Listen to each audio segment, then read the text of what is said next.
Open CapCut app in your phone or PC, create new project and add black photo background. Then select aspect ratio of your choice, add text and select font of your choice.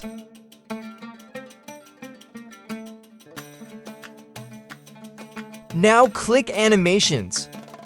Scroll down and select Showing Down Animation.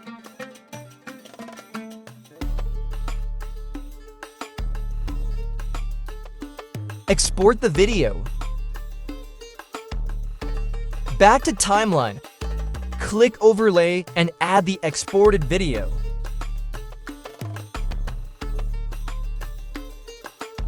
Now click Edit, rotate it by 180 degrees and mirror it.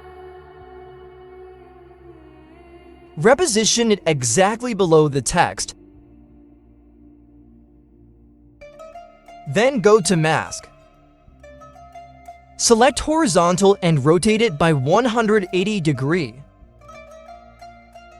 Adjust Feather. Now click Blend tool. Select Hard and decrease its capacity. And that's all, your video is now ready.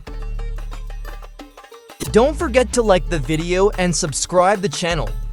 Thanks for watching.